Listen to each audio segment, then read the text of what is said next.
Fala, galera! Está começando agora a terceira edição do podcast Nas Quatro Linhas.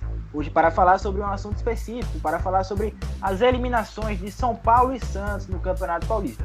E para falar sobre isso, eu estou aqui com dois amigos. Estou aqui com Ítalo Rodrigues. Fala aí, Ítalo. E aí, irmão? De boa? De boa, e você? Comigo tudo bem.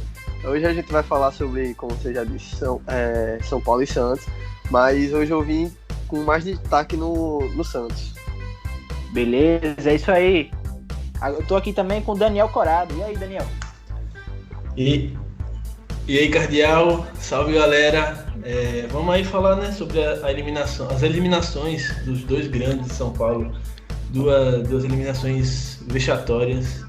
Vamos debater aí sobre esse assunto. É isso aí, meu nome é Victor Cardeal. E a gente vai começar a falar sobre o São Paulo, né? O São Paulo que jogou na quarta-feira, perdeu de 3-2 para o Mirassol e está eliminado do Campeonato Paulista. E aí, meus amigos, o que vocês têm a falar sobre esse jogo, sobre essa eliminação vergonhosa do São Paulo, né? Daniel, você quer começar primeiro ou eu posso falar? Quer falar? Tanto faz pra mim, tanto faz. Se você quiser terminar, eu sei que você tem muita coisa pra falar. Então eu termino. Pode falar aí. Pronto. Assim, eu acho que foi uma eliminação com a cara de São Paulo. Como assim com a cara de São Paulo?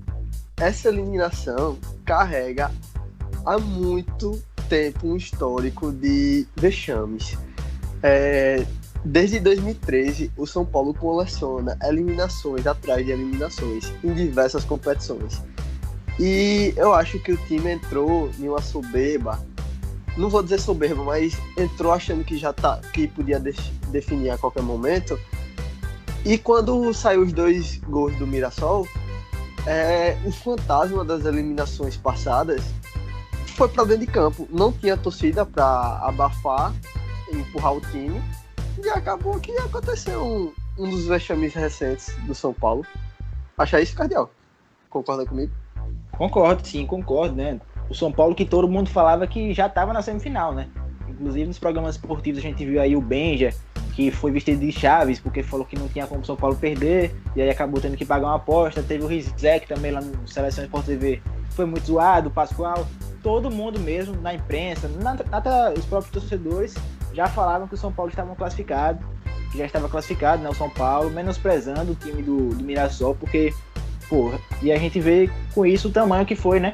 Dessa vergonha pro São Paulo, né? Dessa eliminação. O Mirassol que perdeu 18 jogadores depois da pandemia, né? Durante a pandemia, na verdade, né?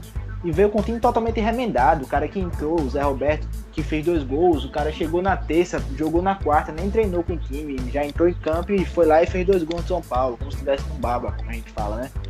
Então, uma eliminação muito vergonhosa pro São Paulo, né?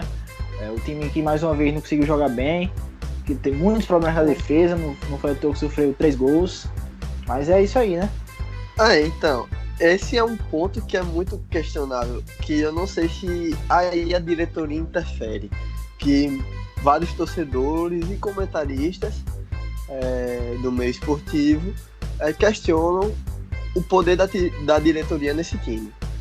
Eu já tenho um certo receio com isso, porque assim, os gols que o São Paulo tomou não é culpa de diretoria, não. Na minha opinião, tá longe de ser diretoria.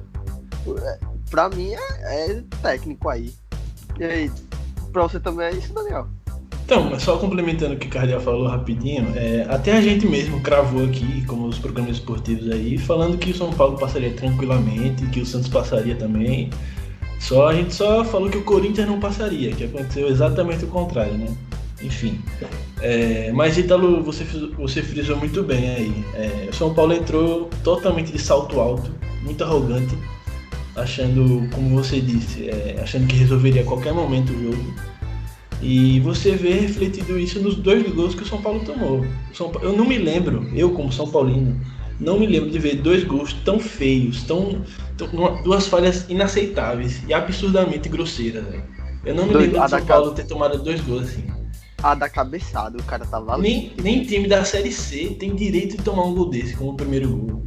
Como é que ninguém viu o cara ali sozinho na entrada da área? Pelo amor de Deus, cara. Assim, eu não entendo o que aconteceu. Pra mim foi um pesadelo que Eu tive e vou acordar a qualquer momento, tá ligado? E assim, você vê que o São Paulo volta ao normal quando toma os 2 gols, depois do susto. Não é tanto que empata com uma certa facilidade até. Volta ao normal. E aí você podia ver a superioridade do São Paulo, que era gigante. Mas aí quando empata, Vitor Bueno, Tietê e outro lá, que eu não lembro, fazer uma dancinha, velho. Empata um jogo tão vergonhoso e me faz uma dancinha, velho. Não, tá de brincadeira. Véi, eu comecei a assistir esse jogo depois. Eu não vi os 4 primeiros gols. E assim, mas quando eu vi no replay, fez gol de empate e meteu uma dancinha. Parecia que tava goleando de 4-0. Eu fiquei ganhando do Barcelona na final do Mundial. Dançando, comemorando, pra caramba lá, não sei o quê. Tá de brincadeira. É brincar com a cara de torcedor isso, né? Exatamente. É querer tirar a onda do torcedor mesmo, né? Pois é. E aí você vê a soberba que entrou nessa dancinha aí. A gente empatou agora, de novo, vamos relaxar, não sei o quê. Enfim, uma ineficiência gigante nas finalizações, como é o futebol do Diniz, é a reflexão disso. Foi uma derrota ao estilo São Paulo e também ao estilo Diniz, que joga melhor e não consegue ganhar porra nenhuma. Muitas falhas individuais que esses jogadores nunca cometeriam em um estado normal. E falar das mexidas também do Diniz que ele fez no segundo tempo. Porque o técnico me tira um zagueiro. Um jogo 2-2, totalmente controlado pelo São Paulo, totalmente dominado, o Mirassol. Me tira um zagueiro, o time podia perfeitamente virar o jogo com os 2 zagueiros em campo, sabe? Assim, é uma invenção que reflete a teimosia do técnico também. Então, um dos questionamentos que eu tenho que, assim, eu entendo que no Fluminense ele impôs um jogo para um time que não era capaz de reproduzir. Assim, mas no São Paulo é diferente. O time do São Paulo é bom, não é um time fraco, é um time bom.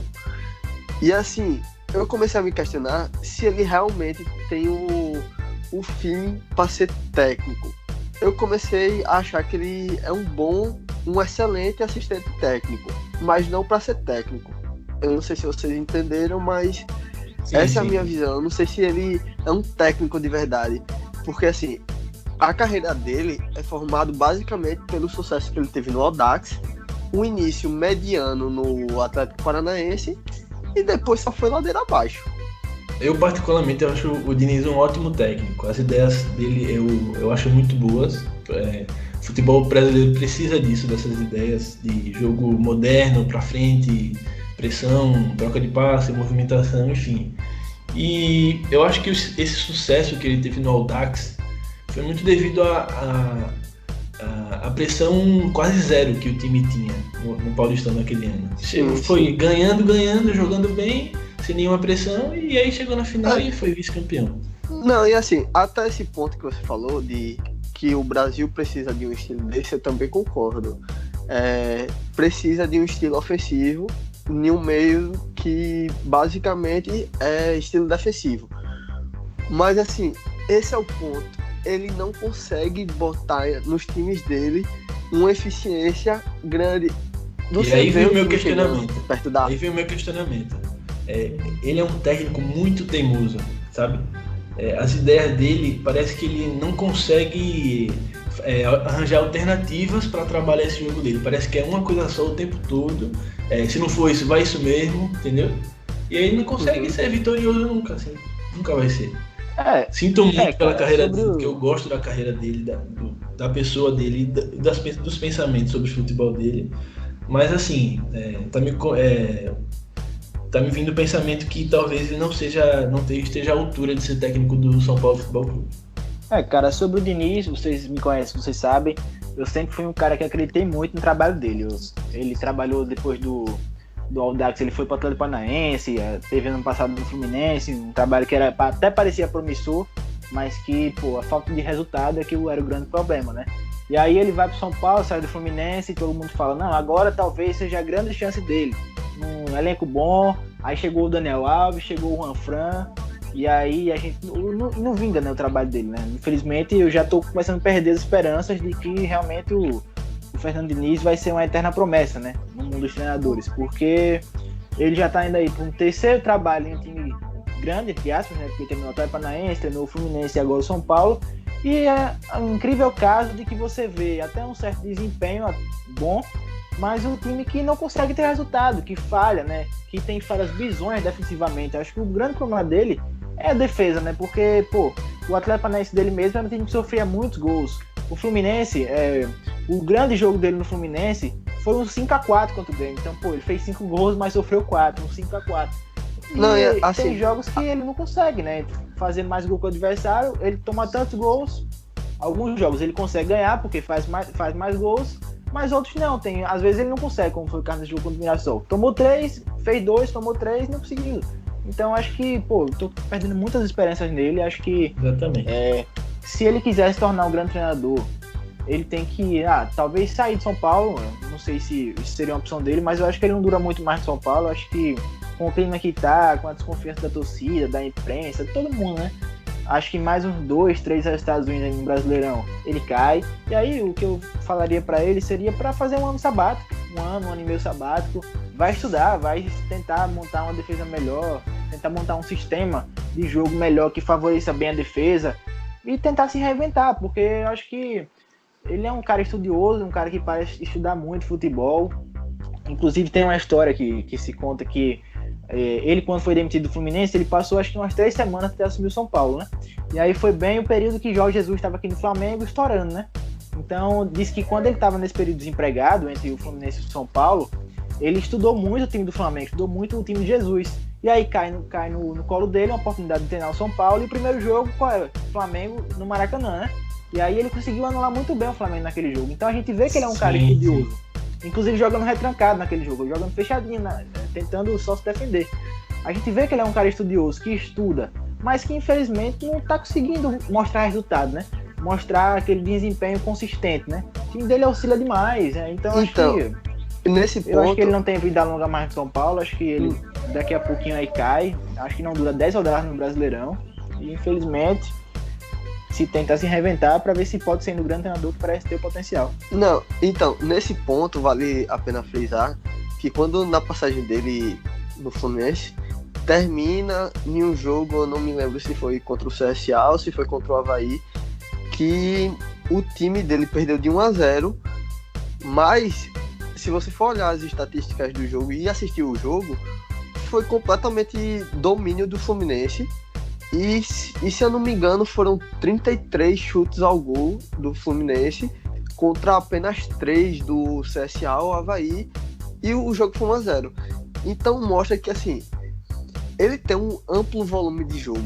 É um volume de jogo absurdo, diferentemente de vários times aqui no Brasil. Só que a defesa dele é muito mal montada e a ineficiência dos atacantes que ele treina é gigantesca, pô. Não tem como, acho que assim, pra mim, na minha visão, 33 chutes ao gol e 20 foram oportunidades incríveis. Tem algum problema. Não é só no jogador o problema, também é no técnico. Essa questão da finalização, de que tem culpa dele nos caras do Fluminense ter, foi contra o CSA, o jogo que ele foi demitido, então. Que o Fluminense tem mais de 30 finalizações, o São Paulo agora, e os caras não fazer gol. Eu acredito que não seja problema dele, até porque muito se fala no futebol que o trabalho do treinador dentro de campo, né, ele vai até o passo para finalização. Depois que a bola chegou no pé do cara, aí é o jogador, o treinador já fez o papel dele. O treinador já fez o time criar jogadas para chegar até ali. Mas na hora que chegou pra finalizar, é o jogador, então... Mas isso não é só jogador, é no dia a dia. Sim, pronto. Mas a bola pode ter jogado. Se o cara é ruim, assim, se o cara às vezes tem qualidade, vai fazer o quê? Mas o cara treina. O cara treina a finalização. Se o cara tá errando a finalização é porque não tá... Ou tá treinando de maneira errada. Mas será que não treina? A gente não sabe. Será que não treina? Eu acredito que treine. Eu acredito. Todo jogador treina a finalização. Todo jogador treina a finalização. Então, só que eu acho que precisa evoluir o método dele treinar a finalização. Porque eu não acho que um time ter 33 finalizações 20 perigosas, não fazer um gol, perder de 1-0. Não, então, mas aí eu não acho que é culpa do treinador, não, cara. O Eu jogador. acho que aí, velho, Eu tenho certeza muito que da cada qualidade do jogador jogador treina também. no mínimo Não, mas 30 finalizações por dia. Pra no jogo não fazer nenhum gol, velho. Pelo amor de Deus. não, e pra mim Incompetência. vai de não só de pronto, eu botei muita culpa nele, mas pra mim vai na culpa de muita gente, na culpa de jogador, na culpa de técnico e também culpa de um departamento psicológico mais ativo no clube, porque assim, porra, perder 33 e assim, não foi só nesse jogo, nos outros jogos e até no São Paulo, o volume de jogo, o número de finalizações, o número de chances criadas são enormes, só que o time não faz gol. É assim, no São Paulo, o Daniel pode falar melhor, mas no São Paulo é assim, tem jogos que o São Paulo ganhava de 2-3-0, 3-4-0, e jogos que não fazia um gol, que fazia 2 gols. É muito inconstante. É muito inconstante, velho. Então, mas assim, é um placar que eu só quis demonstrar. Sim. Ilustrativo. Eu concordo com você.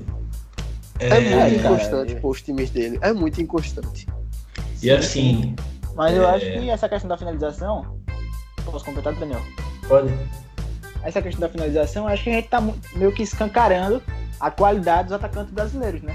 Com essa questão do Diniz. Porque, pô, Também. a gente vê o Flamengo criava também várias oportunidades pro jogo, mas o Flamengo fez 6, 2 vezes com Jesus, metia 4, 3 toda hora, né? O Flamengo teve uma sequência aí que foram 5, 6 jogos, se eu não me engano, o Flamengo fazendo 3 gols todos os jogos. Todos os jogos falando 3 gols. Mas aí os ataques do Flamengo tem, né? Também. Não. O Henrique, Gabigol, todo mundo, né? Não, isso também E é tipo, questão os outros times não têm esse qualidade, poder, né?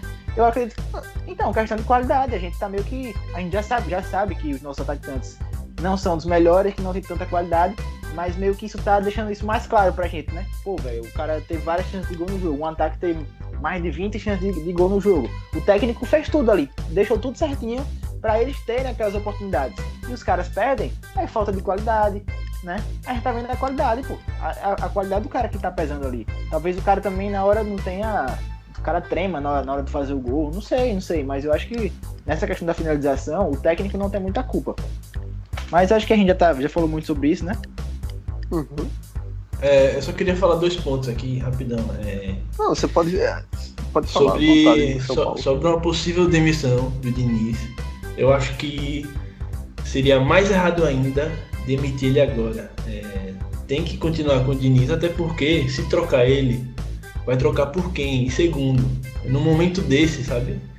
Quem é o treinador que vai assumir o São Paulo e fazer o São Paulo mudar radicalmente? Vai jogar muito agora, vai jogar muito bem, começar a ganhar todos os jogos. Então assim, eu acho que antes da parada, o São Paulo vinha bem, uma evolução. E depois da parada é completamente outro time. Assim, então deixa o Diniz lá, fazendo o trabalho dele, sabe, tentando reverter essa situação, porque é responsabilidade dele, ele tá ciente disso. E vamos ver no que dá aí. E só outro ponto em relação ao Leco, que é a diretoria. Cara, é uma presidência totalmente vexatória e vergonhosa e incompetente. Assim, só fazendo analogia da derrota com o mandato do Leco, foi isso aí, velho. A derrota foi o maior vexame, talvez, um dos maiores vexames da história de São Paulo. E a presidência do Leco é uma das piores, se não a pior da história de São Paulo também, sabe? É isso. É aquela coisa, né? O problema vem de cima. A diretoria tem problemas, a diretoria é fraca. E há muito tempo. Há muito tempo. Exatamente. Também acaba refletindo no técnico, que o São Paulo é uma máquina de moer técnico, né? Porque foram quantos treinadores aí nos últimos anos? O Diniz é mais um deles. Será que o problema é treinador? Talvez não seja, talvez não. Talvez não seja treinador. Mas, tipo, eu acredito que realmente não seja a hora de demitir o Diniz. Tem que deixar mais um pouquinho ele trabalhar, começar o brasileiro e aí vamos ver no brasileiro. Mas eu acredito que no brasileiro, se o resultado não vier, cara, eu acho que ele não aguenta a pressão, não. Eu acredito que o São Paulo, até pelo histórico nos últimos anos, como eu falei, né, de ter tantos treinadores, acho que ele é mais um que vai cair fora se o resultado não vier. Se o resultado não vier, acho que ele não aguenta não a pressão e cai fora. Cai fora e vem outro. Quem vem, será? No Brasil não vejo ninguém. capaz assim, de fazer um grande Eu trabalho também no não. São Paulo. Tem que buscar lá Não, fora. assim, Será que o São Paulo vai fazer sobre- o que o Flamengo fez? Ir lá fora, tentar buscar treinador? Não sei. sobre isso da diretoria, só uma passagem aqui que eu queria saber da opinião do Daniel, que assim, vale lembrar que quando o Diniz chegou, quem pediu o Diniz foram os jogadores do São Paulo, que era um técnico interino, eu não me lembro quem era, André Jardine. que foi... Não, foi o Não, era. interino. Na verdade, quando o Diniz chegou, era Cuca, né? Era Cuca, sim, Quando- era Cuca. Cuca pediu pra sair. Então, só que eu me lembro que tinha um interino. E aí o que aconteceu? Jardine, no início do Era ano. Jardine. Depois veio o Cuca Foi- e depois Diniz. Então, Quando aí o Cuca pronto. pediu pra sair, Jardine assumiu. Então, aí é o que vem o meu questionamento. Os jogadores também não tem que fazer um esforço maior, não, velho. Porque eles próprios pediram Diniz e, assim, não vê resultado. Claro que Assim, tem. vê resultado, vê até certo ponto. Mas é aquilo, não condiz com. Os resultados não condiz com o elenco do São Paulo. Cara, É, velho, todo jogador mundo do tem São culpa Paulo aí, ganha né? 1 milhão por mês, 800 mil por mês, cara. E assim, você vê que é falta de comprometimento, de raça na hora do jogo, sabe? O mínimo, é o mínimo que ele tem que é se comprometer com a torcida, cara. Parece que a torcida fica puta, fica inconformada, triste, sabe? Só a torcida enxerga isso. O clube não se pronuncia, os jogadores parece que fazem pouco caso, tá ligado? A diretoria nem se fala. Por mim pega fogo lá. Enfim. Cara, o São Paulo nos últimos anos reflete o mandato do Leco, sabe? E ele vai terminar sem título, que infelizmente ele mereceu isso, né? Pelo que construiu. Exatamente aquilo que eu falei. O trabalho da diretoria reflete no treinador, reflete no campo, em tudo, né? E o São Paulo, eu vejo a característica assim, de jogadores muito parecido com o que era o Flamengo de um tempo atrás, que falaram que era o time banana, a diretoria banana, do time, do estilo do time do Palmeiras hoje, que o time do Palmeiras hoje é um time que apático, não vejo vibração no time, vontade Acomodado. de ganhar e tal. Tá um time acomodado, eu vejo isso, assim. E é uma coisa Só que a gente vê assim, em muitos times brasileiros. A gente vê isso A não diferença- é só no São Paulo, no Palmeiras, como era no Flamengo há 2 anos atrás. A gente vê isso em vários times brasileiros.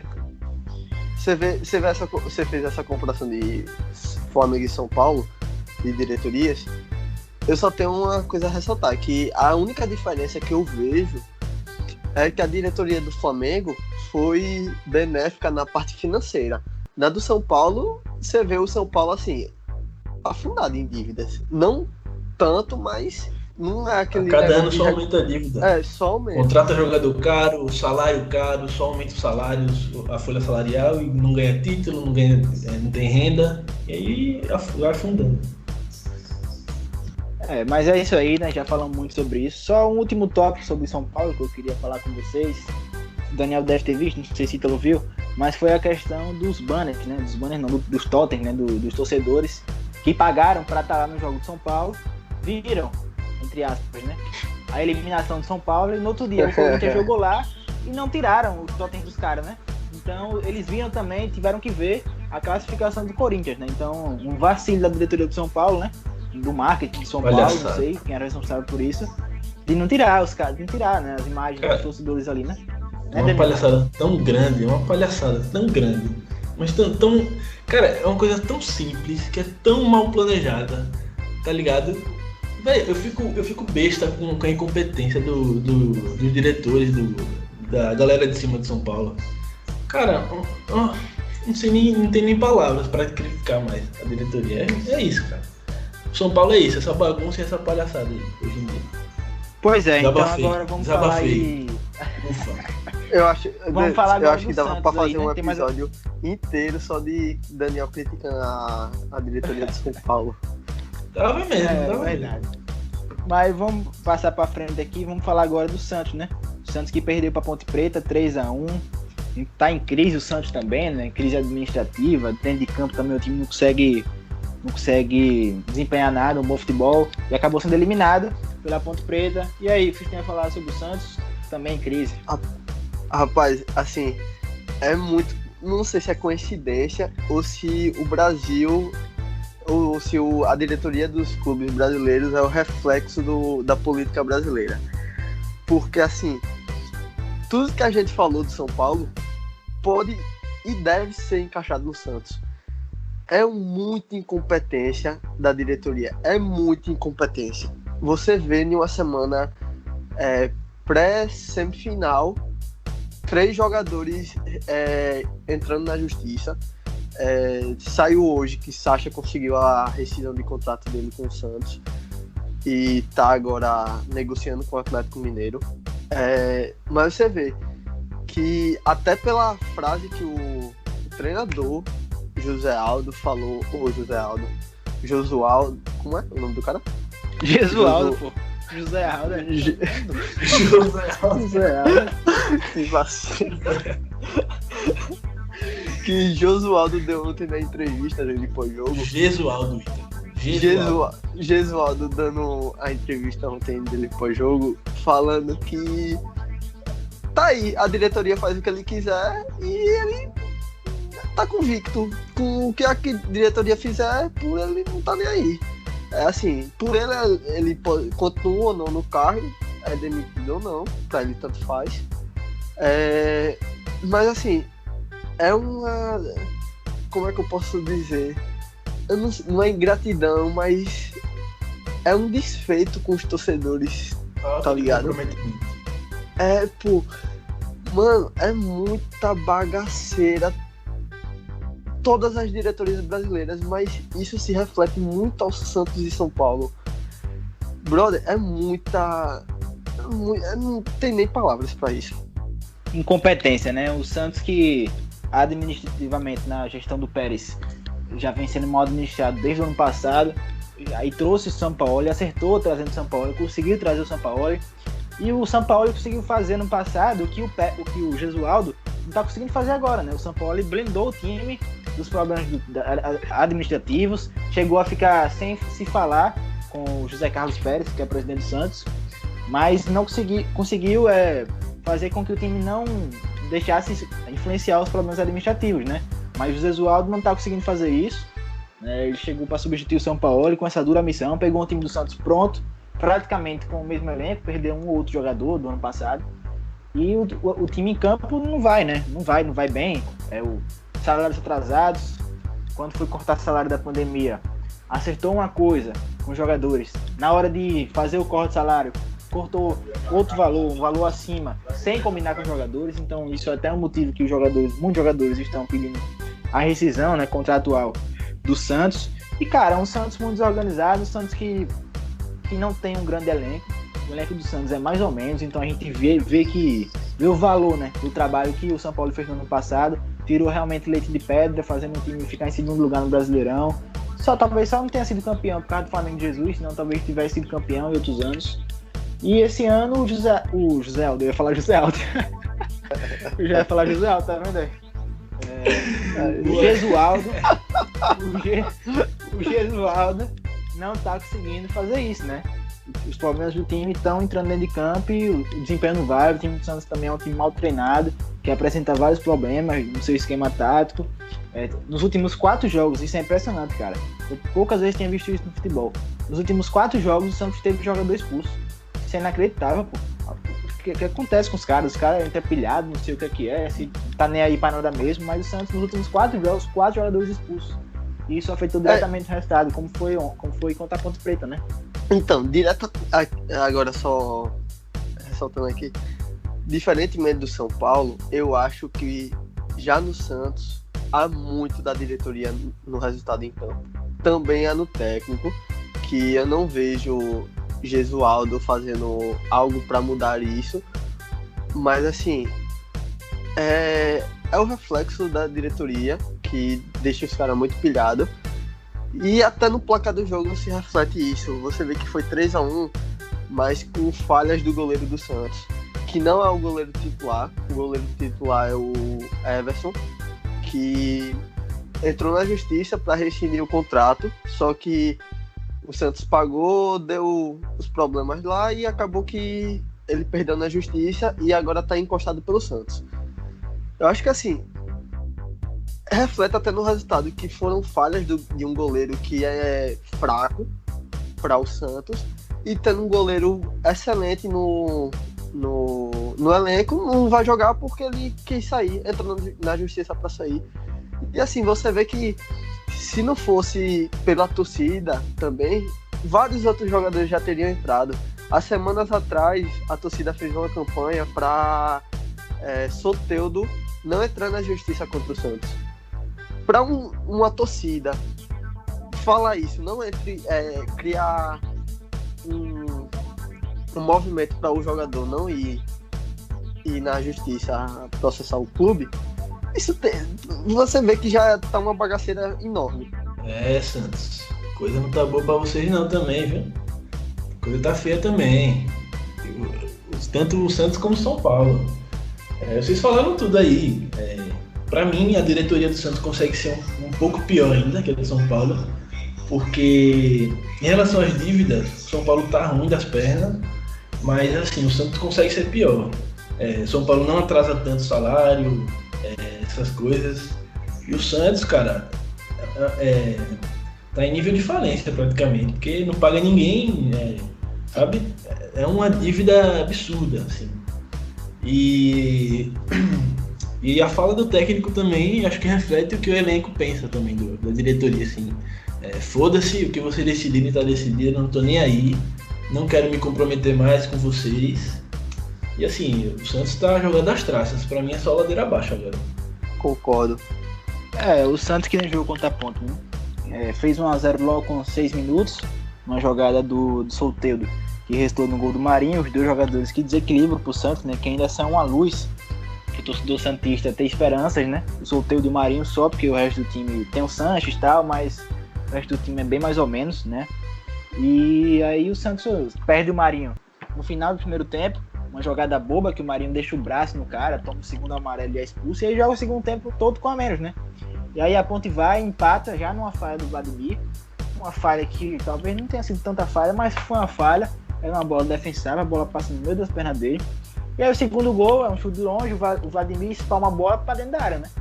Pro meio da área, né? Pro jogador, no pé do jogador da Ponte, que acaba fazendo o segundo gol, e no final o João Paulo ainda completa com um chute de longe.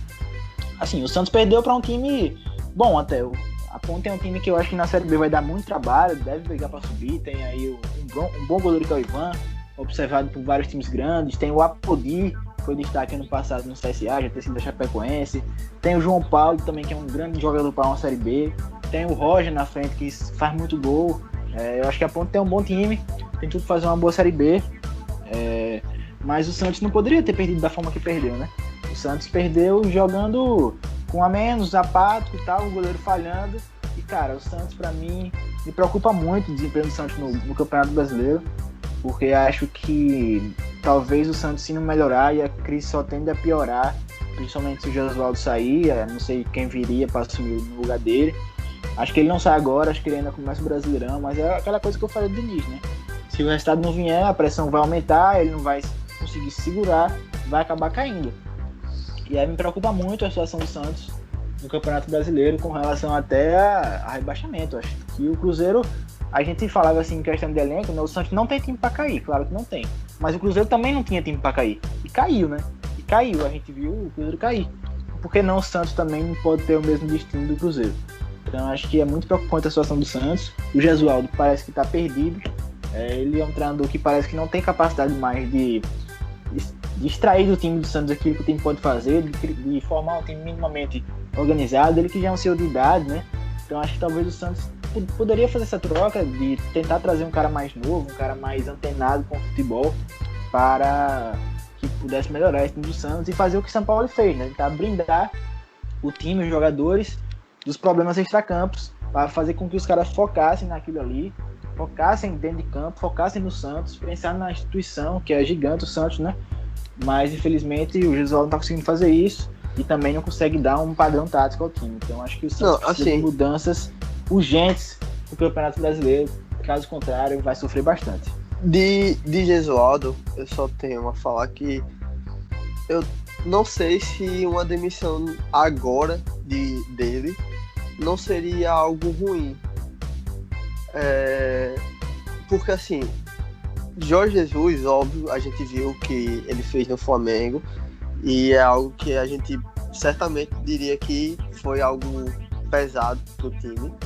Mas Jesualdo a gente não viu e o tempo que a gente teve vendo o desempenho do Santos, o futebol do Santos, em nenhum momento chegou a encantar. Mesmo com ele, como técnico no início do Paulista, não encantou. Então, não sei se ele saindo agora, se seria uma má ideia.